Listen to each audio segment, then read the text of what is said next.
Bonjour à toutes et à tous, à la une de l'actualité. Patience, c'est le message que souhaite faire passer l'Agence régionale de santé. Avec l'arrivée des températures plus estivales et la généralisation de la campagne de vaccination, l'ARS estime que l'épidémie devrait peu à peu régresser en France. Les prochaines semaines seront donc cruciales afin d'éviter une nouvelle dégradation de la situation. Écoutez les précisions de Pierre Blaise, directeur du projet régional de santé à l'ARS. Dans quelques semaines, on va changer d'heure et les jours rallongent et le couvre-feu à 18 heures devient beaucoup plus difficile à tenir. Et c'est bien pour ça qu'on appelle malgré la lassitude, à tenir et à réaliser que maintenant, on a quand même des perspectives avec les résultats à venir de la vaccination. C'est quand même une grande chance d'avoir, une année seulement après que le virus ait été découvert, un jeu de vaccins qui arrive. Alors on comprend l'impatience de chacun, mais il faut passer à une production mondiale qui puisse suivre pour vacciner tout le monde. Au chapitre économie, si cette crise sanitaire a fortement affecté de nombreux secteurs d'activité de manière négative, d'autres s'en sont plutôt bien sortis. C'est notamment le cas pour les fabricants et les installateurs de piscines, comme la société Cap Piscine, basée à Aubigny-les-Clouseaux.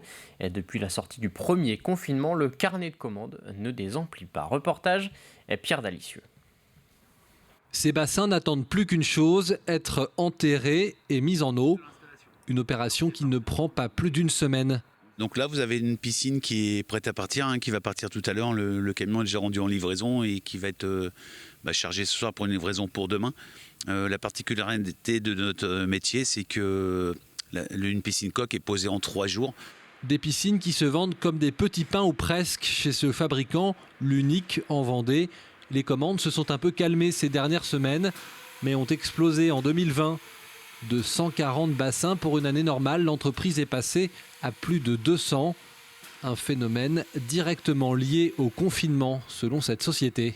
Ça a été effectivement une période de folie sur la suite du confinement 2020, où la période a démarré très très tôt. Je pense que les clients qui étaient chez eux et qui n'ont pas pu bouger en dehors de leur lieu d'habitation en ont profité pour aménager leurs intérieurs, leurs extérieurs, en tout cas en ce qui nous concerne. Et ça a été effectivement une période de avril à septembre-octobre démente et démesurée par rapport à ce qu'on connaît habituellement. Une situation semblable partout en France où les installations de piscines chez des particuliers ont augmenté de 120 à 130% cette année. Mais ce fabricant vendéen reste néanmoins prudent. On a eu un boom, mais on sait toujours qu'une activité d'une entreprise, quelle qu'elle soit, que ce soit dans la piscine ou autre, il y a des hauts, il y a des bas. On a de la chance depuis quelques années d'avoir connu que des hauts et puis un boom, une explosion à l'été dernier suite à la sortie du confinement.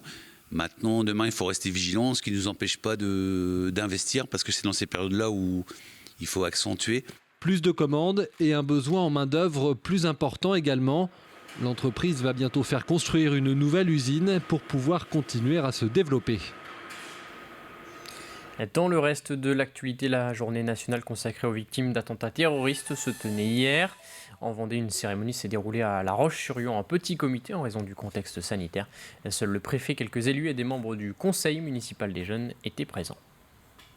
Cette journée elle est extrêmement importante pour montrer d'abord la solidarité avec les victimes et les familles des victimes qui ont souffert lors des attentats, et puis pour exprimer cette force que représente la France, cette force qui ne doit pas céder, à l'obscurantisme et qui ne doit pas céder aux assassins.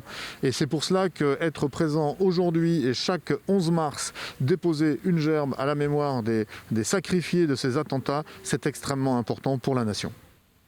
En bref, en politique, Myriam Garot, maire de Vouvant et conseillère régionale, doit quitter ses 2 mandats. Elle vient d'être déboutée par la Cour de cassation. Elle est donc condamnée pour prise illégale d'intérêt à 3 000 € d'amende avec sursis et 3 ans d'inéligibilité pour une affaire datant de 2017. À l'époque, en tant que conseillère municipale à Fontenay-le-Comte, elle n'avait pas quitté la salle du conseil lors d'une délibération portant sur une association dont elle était administratrice, ce qui est donc illégal.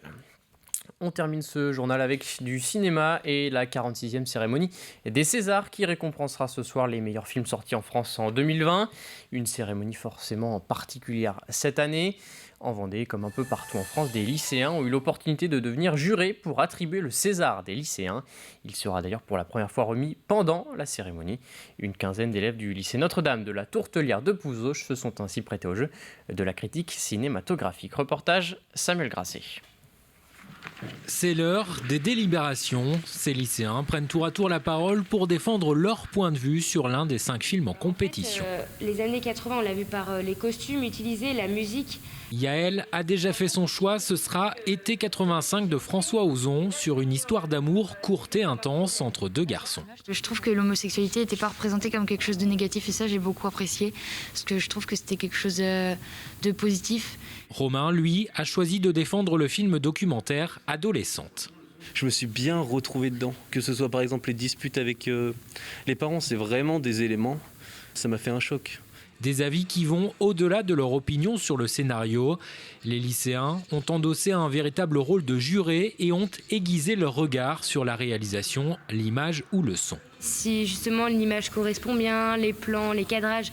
Et finalement, on remarque que c'est super important de faire ça, puisque parfois le scénario est super bien, mais justement les cadrages ne le sont pas toujours. J'ai pas forcément l'habitude déjà de regarder beaucoup de films et encore moins de les analyser. Donc ça fait un peu bizarre et on se demande si on a vraiment fait le bon choix. Je pense qu'il y a un petit syndrome de l'imposteur parce qu'on n'est pas des jurys, on n'est pas agrégé de cinéma, on n'a rien fait dans ce sens-là. Et pourtant, ces lycéens de Pouzauges ont sur les épaules une certaine pression, celle d'attribuer un César, la récompense la plus prestigieuse du cinéma français. Une responsabilité enthousiasmante pour leurs professeurs. Ils avaient une totale liberté de construire leur argumentation dans la défense d'un film. Dans leur réflexion, je les ai sentis grandis. Et aussi, ils ont découvert 5 réalisateurs, 5 types de films, qui leur a permis d'élargir leur culture et leur rapport cinématographique. Et ça, c'était très important.